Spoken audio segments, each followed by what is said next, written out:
L'invincibilité continue. Salut les fraudes, j'espère que vous allez bien. On se retrouve pour une nouvelle vidéo. Et nouvelle vidéo débrief du match entre le PSG et le Havre. Victoire 2-1 du Paris Saint-Germain. Et je vais commencer par dire quelque chose, tirer des grandes conclusions, des sonnettes d'alarme pour dire ah le PSG s'est relâché ou je ne sais quoi, tirer des conclusions qui n'ont pas lieu d'être. Dans ce match-là, ça ne sert à rien parce que l'équipe a totalement tourné. Il y avait seulement deux joueurs qui ont été titulaires face à Aston Villa, qui ont été titulaires aujourd'hui. C'est le match où le PSG a le plus fait tourner son effectif. Luis Enrique a totalement fait tourner. Il a fait tourner toute l'équipe. Donc tirer des conclusions, ça ne sert à rien. Sans compter dans tout ça, c'est que tu remportes ce match. Dans un match où le PSG a gardé la maîtrise du match, dans un match où tu as vu des jeunes, où tu as vu des joueurs que tu n'avais plus trop l'habitude de voir, une victoire qui te fait enchaîner une 10e victoire consécutive en Ligue 1. 10 victoires consécutives en Ligue 1, ça n'était plus arrivé depuis Thomas Tuchel. Eh ouais, ça n'était plus arrivé depuis Tuchel. Encore une fois, tu as joué 29 matchs de championnat, tu es toujours invaincu en championnat. 29 matchs, 0 défaite. Tu continues d'être invaincu et sans compter que là, tu ressors d'un match de Champions League qui a été très éprouvant face à Aston Villa. Tu as des joueurs qui sont fatigués, tu as fait reposer tes cadres et tu vas avoir 3 matchs en 6 jours. Tu as joué aujourd'hui, tu vas rejouer mardi face à Nantes à l'extérieur et tu vas rejouer vendredi contre Nice. En 6 jours, tu vas jouer 3 fois. Donc c'est normal que Luis Enrique fasse tourner l'équipe. Et aujourd'hui, tu ne peux pas tirer de grandes conclusions sur ce qui s'est passé parce que ce n'est pas l'équipe type. Voilà. Parce que je vois déjà que certaines personnes vont tirer des conclusions ou je ne sais quoi. Ce n'était pas l'équipe type. Tu as fait tourner. Et moi, je vous dis la vérité, voir l'équipe tourner comme ça me fait plaisir. Revoir des Mbaye, Mayoulou titulaire, voir Warren Zaïre-Emery, même s'il n'était pas à son poste, mais voir un peu l'équipe changer, l'équipe tourner, des joueurs qu'on n'a pas trop l'habitude de voir. Moi, je vous dis la vérité, ça me fait du bien.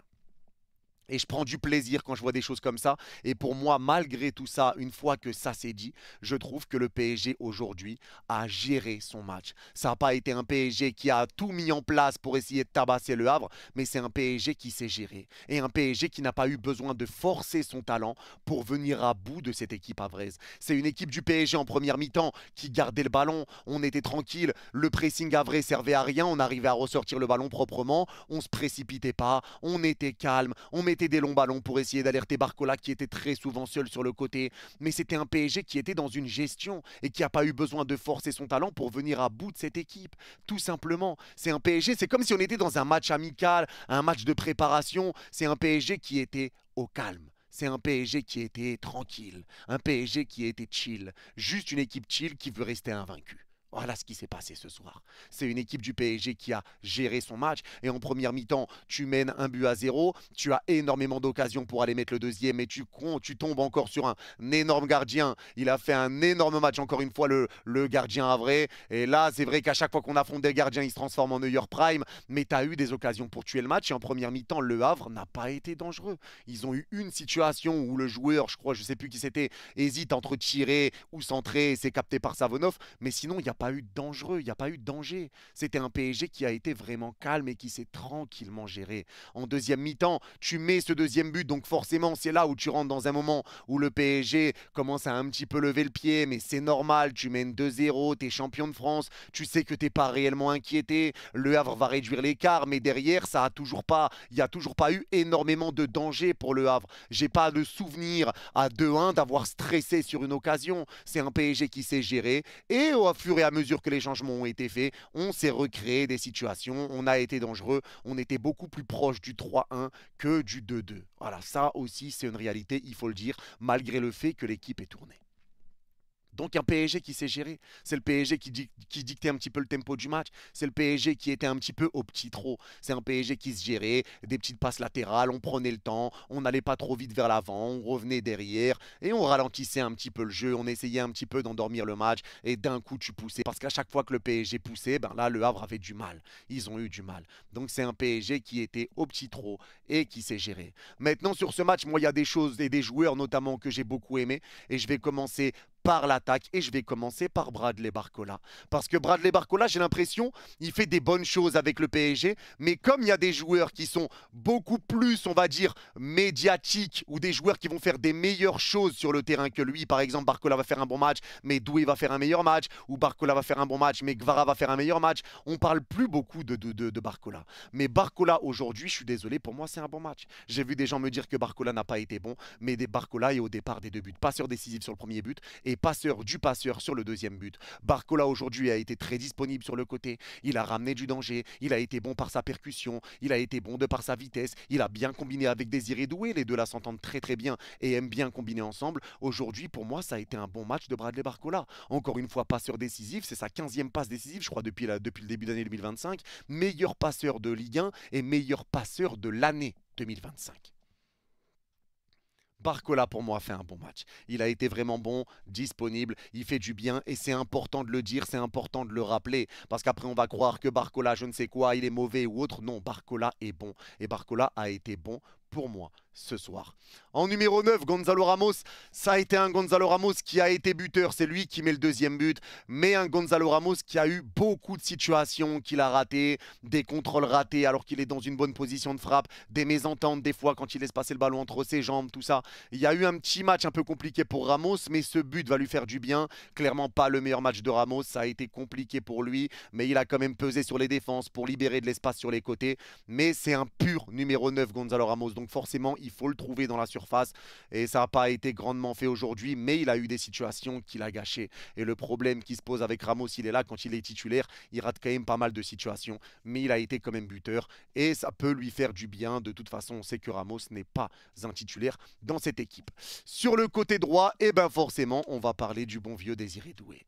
Et Désiré Doué, c'est de la magie. Désiré Doué, c'est incroyable. Désiré Doué te sort un match encore une fois aujourd'hui. C'est juste impressionnant. Les gars, le coffre qu'il a, il est partout sur le terrain. Sa hitmap, je pense que vous l'avez vu sur ce match. Il est à gauche, dans l'axe, à droite, dans notre moitié de terrain droite, moitié de terrain gauche, dans l'axe de notre moitié de terrain. Il a été partout. Il a un coffre incroyable. Il est très important pour les retours défensifs. Il fait les efforts. Il est très bon balle au pied. Sur le premier but, c'est lui qui arrive à passer un joueur. Il va mettre un ballon piqué pour Barcola. Barcola temporise. Il fait un appel entre deux joueurs. Il sert Doué. Doué crochet, frappe, c'est dévié, ça rentre. Désiré Doué est vraiment monstrueux. Il n'y a rien d'autre à dire. Il n'y a rien d'autre à dire. C'est un crack. Ce mec-là a tout pour devenir le Golden Boy. C'est un crack. C'est un crack. Quand on parle de crack, la définition de crack, elle est pour Désiré Doué. Il est hyper important. Ses dribbles, sa confiance, il apporte offensivement. Il a une qualité de passe. La passe qu'il met à Gonzalo Ramos en deuxième mi-temps, elle est juste sensationnelle. C'est millimétré pour Ramos. Il frappe son contrôle et ça passe au-dessus. Mais vraiment, aujourd'hui, Désiré Doué a fait une top performance dans tous les compartiments du jeu. Il a été bon. Les retours, le jeu offensif, les combinaisons, le positionnement, partout. Chapeau Doué, les prises de balles, les dribbles, c'est trop. C'est trop. Encore une grande prestation de Doué et ça fait du bien et ça fait plaisir et il est homme du match et pour moi, clairement, il le mérite amplement. Il le mérite amplement, Doué. Énorme match de sa part. Un autre joueur que j'ai beaucoup aimé, c'est Lee Kang-in. Lee Kang-in qui se retrouvait très souvent en position de numéro 6 et c'est un Lee Kang-in que j'ai aimé pour les retours défensifs parce qu'il a fait quand même beaucoup de récupérations intéressantes. Il était là pour aérer le jeu sous pression. Il arrivait à écarter sur le côté gauche, sur le côté droit. C'était un petit peu celui qui jouait vers l'avant, celui qui reculait. C'était un petit peu celui qui dictait le tempo du match. Et on l'a vu offensivement. Il a apporté offensivement. Il a apporté défensivement. Il nous a donné de l'air. Il était un petit peu le maestro. Il a donné des bons ballons. Il jouait offensivement. Ça a été un bon Lee Kang-in pour son retour depuis sa blessure quand même. J'ai beaucoup aimé le match de Lee Kang-in, mais, parce que là, il y a un mais. Il y a quelque chose qui s'est passé en première mi-temps et je pense que vous l'avez vu et je l'ai revu avant de faire le débrief. Il y avait un corner. Désiré Doué voulait frapper le corner. Lee Kang-in est venu sans rien dire à Désiré Doué. Il a pris le ballon. Désiré Doué lui parle parce qu'il était placé pour frapper le corner. Lee Kang-in ne se retourne pas. Il pose le ballon. Il se recule et il s'apprête à frapper le corner. Et c'est Désiré Doué qui parle en disant à Lee Kang-in qu'est-ce que tu fais? Il lui fait des gestes en lui disant mais à quoi tu joues? Et Désiré Doué part et laisse Lee Kang-in frapper le corner. Les gars, il faut parler. Ne commencez pas à ramener des mauvaises ondes ou de je ne sais quoi. Il faut parler. Si Désiré Doué te parle, réponds. Tu peux venir et dire ouais, laisse-moi, je le tire à Désiré Doué. Il n'y a pas besoin de venir et faire le sourd. Genre, je t'écoute pas, c'est moi qui tire le corner. Il n'y a pas besoin de venir et faire le patron comme ça. Cette image-là, alors à voir le contexte, hein, à voir comment ça se passe, mais vraiment cette image-là, très déçu. Très déçu du comportement de Lee Kang-in parce que tu le vois que Désiré Doué comprend que dalle, il essaye de lui parler mais Lee Kang-in ne le calcule pas et il comprend pas ce qui se passe. Donc attention, attention à ne pas ramener de la mauvaise ambiance, attention à ne pas ramener de la frustration, attention à bien se comporter avec les coéquipiers parce que là, j'ai vraiment pas compris le move, mais en tout cas, Lee Kang-in fait une très bonne prestation ce soir, ça c'est clair et net. Un autre joueur au milieu de terrain qui a été très bon, et ben c'est le bon vieux Seny Mayulu. Et Mayulu, les gars, j'ai pas d'autres mots à part dire que vraiment, c'est un bowler. C'est un bowler. Ce mec-là a du ballon. Et il a prouvé encore une fois que ce mec-là a du potentiel et qu'il a un avenir au Paris Saint-Germain. Il est très bon. Il a eu quelques fois du déchet, hein, clairement. Mais il est très bon lui aussi dans les efforts qu'il fait, dans le jeu vers l'avant, dans les combinaisons, que ça soit avec Doué, avec Ramos, avec Barcola. Il est bien placé. C'est lui qui vient mettre le petit lob au-dessus du gardien Havre pour que Ramos le pousse au fond. Il a été passeur décisif. Encore une fois, Mayulu, une bonne prestation. Il montre de bonnes choses, il montre qu'il a le niveau pour vraiment faire partie de cette rotation au Paris Saint-Germain. Mayulu très content de son match, très bon match de sa part, mais vraiment les gars, je ne peux rien dire d'autre à part ça se voit que ce mec-là a quelque chose, que ce mec-là a du ballon. Et c'est pareil pour Mbaye qui était sur le côté droit aujourd'hui, c'était Doué qui était au milieu de terrain, mais Mbaye aujourd'hui, c'était un Mbaye qui était assez disponible, qui a montré aussi des qualités, mais qui était un petit peu timide. Il est encore jeune, ça va venir avec le temps, mais c'est vrai que là, Mbaye, un petit peu timide sur certaines situations, même si je trouve qu'en première mi-temps, plus le temps passait, plus il était à l'aise. Il mettait des bons ballons, il était quand même dans le sens du jeu, il était dans le bon tempo. Tout n'a pas été parfait pour lui, mais ça va venir. Hein. Il était assez disponible, il y a eu des bonnes choses, mais un petit peu timide sur sa prestation. Et défensivement, il faut le dire, Beraldo a été impeccable, Lucas Hernandez a été impeccable, Hakimi a été très très bon lui aussi, très gros match de la part d'Hakimi, mais une défense qui a été assez solide. Un Beraldo qui a été très bon défensivement, il nous a fait du bien, des relances propres, même quand les ballons étaient en l'air, il ne rendait pas le ballon à l'adversaire, c'était toujours des ballons qui étaient remis sur des Parisiens, des bonnes passes vers l'avant, parce qu'il faut le dire aussi, plusieurs fois il a mis des ballons en profondeur, des passes millimétrées qui ont ramené du danger pour le PSG. Beaucoup aimé Beraldo, beaucoup aimé également Lucas Hernandez qui a tenu la baraque, et bien évidemment Warren Zaïre-Emery, là aussi j'ai envie de parler, parce que Warren Zaïre-Emery, je vois beaucoup de personnes lui tomber dessus et dire oui Warren fait pas un bon match, encore une fois, etc.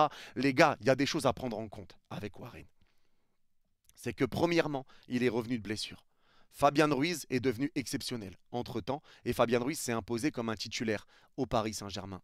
Donc Warren Zaïre-Emery revient de blessure, il a moins de temps de jeu, il a perdu entre guillemets sa place de titulaire, donc tu sens peut-être aussi qu'il y a un manque de confiance actuellement pour Warren. Et dans ce match-là, Warren a joué latéral gauche les gars, c'est même pas latéral droit, il a joué latéral gauche et ce n'est pas son poste. Et je trouve que malgré tout, même s'il y a eu des moments où ça a été compliqué, je trouve que malgré tout, il a essayé de faire tous les efforts nécessaires et il nous a récupéré quand même des ballons, il aura quand même fait des bonnes choses, tout n'aura pas été parfait, mais il a joué à un poste qui n'était pas le sien.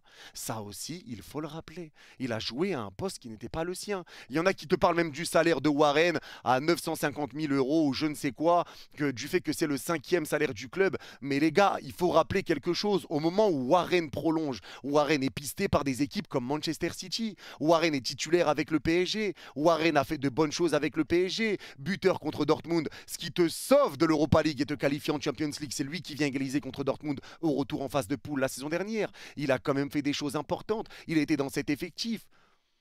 Il faut le rappeler les gars, quand il prolonge, il y avait des conditions. Et c'est maintenant que Warren joue moins et que quand il joue, c'est vrai que c'est pas extraordinaire, qu'on commence à parler de son salaire. Mais les gars, doucement, il a 19 ans, il est encore jeune, c'est un titi parisien, tranquille. Le temps nous le dira par la suite derrière les gars, si Warren ça a été une erreur ou autre, il a un gros salaire, c'est vrai, mais en même temps, c'est pas à nous de calculer le salaire quoi qu'il arrive. Même si bon, il y a des fois quand il y a des joueurs qui sont mauvais et que tu regardes des salaires, des skriniars à 14 millions, je ne sais quoi, forcément ça fait grincer des dents. Mais là, Warren, on lui fait confiance. Il est encore jeune, il a montré déjà, il a des performances XXL en Ligue des Champions, il a des trophées de MVP en Ligue des Champions. Faut pas cracher sur tout. C'est juste que là, le momentum fait que Fabian s'est imposé dans cette équipe.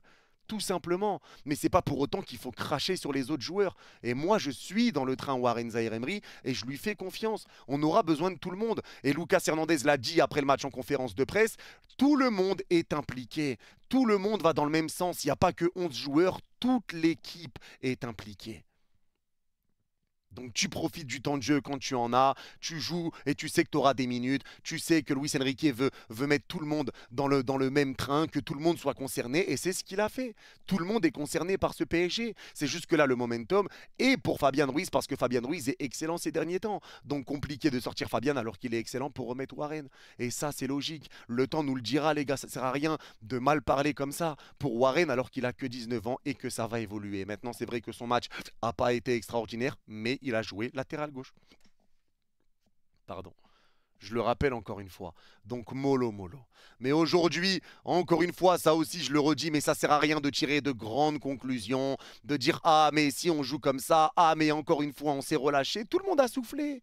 Tout le monde a soufflé, l'équipe a soufflé. Et malgré tout, tu vois que sans forcer, tu n'avais pas besoin de forcer aujourd'hui pour gagner le match. Tu ne vas pas gagner tous les matchs 70-0. Même si aujourd'hui, tu aurais pu te mettre à l'abri bien avant, notamment en première mi-temps. Tu as eu beaucoup d'occasions. Avec Doué et Ramos, tu tirais sur le gardien. Mais les gars, tranquille, ce n'était pas l'équipe type. Donc tirer des grandes conclusions sur ce genre de match, c'est inutile. Inutile parce que là c'est des matchs faits juste pour reposer tes joueurs, tu es là juste pour rester invaincu, faire tourner un petit peu, voir d'autres joueurs que tu vois pas trop d'habitude. Il y avait Savonov au cage, tout a tourné. Tout a tourné et malgré tout c'est un PSG qui a joué et qui a réussi à gagner ce match sans avoir eu besoin de forcer son talent. En deuxième mi-temps, tu mettais moins de pressing, etc. Tu t'es géré parce que tu savais que tu n'étais pas réellement mis en danger par le Havre, même si le Havre arrivait à se créer des situations. Et il ne faut pas confondre situation avec occasion.